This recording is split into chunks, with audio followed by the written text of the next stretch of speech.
por la cual se desarrolla este curso, porque después de encontrar tantos problemas en la resolución de conflictos y en el liderazgo durante las conversaciones que tuve previamente con ustedes, me di cuenta que casi todos estos conflictos se basan en una falta de pensamiento estructurado y no existe una mejor forma de estructurar el pensamiento que la programación. Así que comencemos por el modelado de conflictos como problemas lógicos. ¿Qué significa eso exactamente? Bueno, imagínense que tienen un conflicto con alguien. Puede ser una discusión con un compañero de equipo, un malentendido en el trabajo o simplemente una situación en la que hay dos puntos de vista enfrentados. En lugar de dejarnos llevar por las emociones o quedarnos atrapados sin saber qué hacer, lo que propongo acá es ver el conflicto como si fuera un problema lógico, resolverlo como un pseudocódigo o con un diagrama de flujo. La idea es descomponer la situación en partes claras, qué está pasando, quiénes están involucrados, cuáles son las opciones, qué pasa si tomamos una decisión u otra. Todo esto lo podemos representar como pasos, condiciones y decisiones, tal y como lo haríamos en un algoritmo. No se trata de quitarle la humanidad al conflicto, sino darle una estructura que nos permita analizarlo con más claridad sin enredarnos.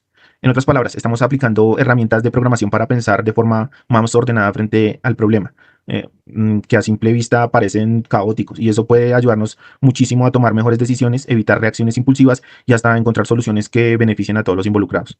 Modelar un conflicto como un problema lógico es bastante básico. Es como básicamente transformar algo emocional o complejo en algo que podemos entender, descomponer y resolver paso a paso. Bueno, el ejemplo, voy a poner un ejemplo de conflicto. Entonces, el contexto sería, vamos a ver un ejemplo típico para aterrizar todo esto en un modelado de conflictos como si fuera un problema lógico. Imaginemos que en una comunidad hay un vecino que deja la basura fuera del contenedor o en lugares donde claramente no debería dejarla. Puede parecer un tema menor, pero quienes viven ahí saben que eso genera mal olor, atrae animales, molesta a los demás. En fin, es un problema real que se repite. Este tipo de situaciones, aunque cotidianas, pueden escalar si no se maneja bien, y lo bueno es que analizarlas como si fuera un algoritmo es que podemos identificar claramente qué está pasando, quién hace qué y qué caminos podemos seguir o tenemos para actuar. En lugar de quedarnos solo con el enojo o la frustración, le damos la forma al problema, lo ponemos sobre la mesa y lo empezamos a entender paso a paso. Este es el contexto y sobre él vamos a aplicar nuestras herramientas de análisis lógico. No es que vayamos a programar al vecino, aunque a veces sí dan ganas, ¿no? Sino que vamos a organizar nuestra forma de pensar para encontrar una salida más clara y menos emocional al conflicto. Bueno, entonces encontramos que, primero, las variables. Ahora que ya entendimos el contexto, pasemos a ver las variables claves del problema. Estas variables son cómo las piezas del rompecabezas nos ayudan a saber qué elementos tenemos que tener en cuenta antes de decidir qué hacer. La primera variable es vecino, bota basura. Lo primero es saber si realmente el vecino está dejando la basura donde no se debe. No se trata de suponer, hay que tenerlo claro. La segunda variable es veces reincidente. Eh, Ustedes van a notar acá que las variables no tienen espacios, sino están pegadas por una línea. Esto tiene un motivo. En los programas, en la programación no se permiten espacios cuando se declaran variables, ¿no? Bueno, entonces aquí seguimos, ¿no? Veces reincidente. ¿Fue un accidente o ya es algo repetitivo? Esta variable nos dice si es una conducta ocasional o un hábito. La otra variable, ya se habló. Alguien ya intentó hablar con él, no tiene sentido repetir una acción si ya se hizo y no funcionó. Por eso se toma esta variable. Responde hostil, es algo que suele suceder. Eh, Importantísimo cómo se reacciona cuando él confronta.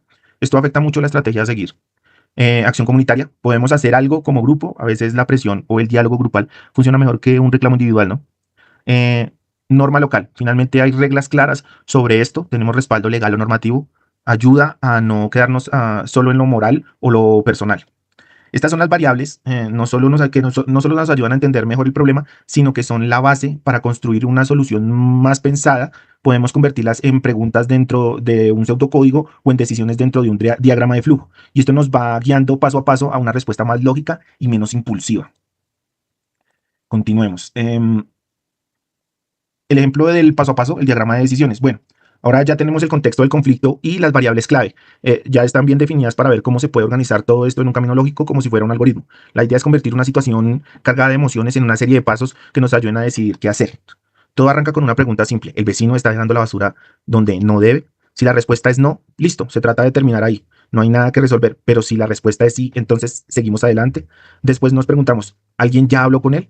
Si nadie lo ha hecho, el primer paso lógico es intentar una conversación directa, con respeto. Muchas veces un diálogo tranquilo puede resolver más de lo que parece, pero si ya se habló y no hubo cambios, no queda otra que seguir analizando. Ahí entra otra variable. ¿Lo ha hecho más de una vez? porque si fue una vez ya y ya no volvió a pasar, quizás vale la pena observar un poco más antes de actuar, pero si reincide, hay que avanzar al siguiente paso. Después viene una pregunta clave: ¿responde con hostilidad? Acá se define el tono de la siguiente acción. Si no se pone agresivo, tal vez otra conversación tranquila sirva para reforzar el mensaje, pero si reacciona mal, entonces no conviene enfrentarlo directamente otra vez. En ese caso, pasamos a evaluar si se puede actuar en grupo con la administración, si la comunidad puede intervenir o hay alguna figura administrativa que pueda mediar. Esa es una buena opción. Y si no hay nadie más que pueda ayudar, por ejemplo, no vivimos en edificios de apartamentos, sino vivimos en casas normales, entonces la opción más lógica y segura es reportar la situación a una autoridad, pero siempre con evidencia. Como en el conflicto se transforma en una serie de pasos que se pueden seguir sin necesidad de improvisar o dejarse llevar por el enojo. Este tipo de organización ayuda a resolver las situaciones de manera más pacífica y pensada y efectiva. Continuemos. ¿Por qué sirven los conflictos como problemas lógicos? Cuando hablamos de conflictos, muchas veces lo primero que aparece es la emoción, frustración, enojo, cansancio. Y eso es normal, pero si queremos resolver de verdad, necesitamos algo más que solo reaccionar a una buena forma de hacerlo, es pensar el conflicto como si fuera un problema lógico. Eh, Esos problemas lógicos que podemos desarmar paso a paso. ¿Y qué significa eso? Básicamente es separar la situación en partes, qué está pasando, quiénes están involucrados, cuáles son los hechos concretos, qué opciones hay para actuar. En otras palabras, transformar el problema en variables, condiciones y acciones como si estuviéramos armando un algoritmo. Esto ayuda a mirar el conflicto con más claridad y menos juicio emocional. Cuando estructuramos el conflicto, así aparecen caminos posibles que tal vez no habíamos considerado. A veces basta con un buen diálogo, otras hay que escalar un poco más, pero lo importante es que podemos decidir con cabeza fría y no con el calor del momento.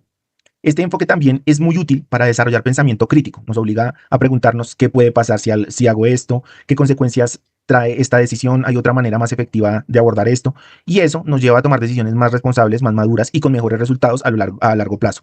Además, si estamos en roles de liderazgo organizacional en el conflicto como al organizar el conflicto como un algoritmo nos da una ventaja enorme, nos permite actuar con firmeza, pero sin perder el respeto, con la claridad, pero sin rigidez. Y eso genera confianza y colaboración, que son las claves para cualquier grupo o comunidad. En resumen, usar la lógica en vez del impulso no significa apagar las emociones, sino aprender a manejar mejor. Significa construir soluciones que realmente funcionen, que sean justas, pensadas y que ayuden a mejorar la convivencia. Bueno, esta era la parte que quería trabajar con ustedes como comunidad, porque creo que es lo que se debe aprender a hacer. Porque cuando se tienen dudas, la mejor forma es abstraerse de la situación en la que estemos viviendo y aprender a manejarla con estructura. Y no hay una mejor forma para trabajar los conflictos que la estructura. Si usted quiere ser un líder, usted simplemente tiene que planear los pasos, entenderlos y después ejecutarlos. Si usted quiere solucionar un conflicto, esa es la manera: planear los pasos, entenderlos y ejecutarlos. Eso es programación. Programación no solo tiene que ver con computadores. La programación tiene que ver con estructurar pensamiento. Por el momento dejo hasta aquí el segundo video. Muchas gracias.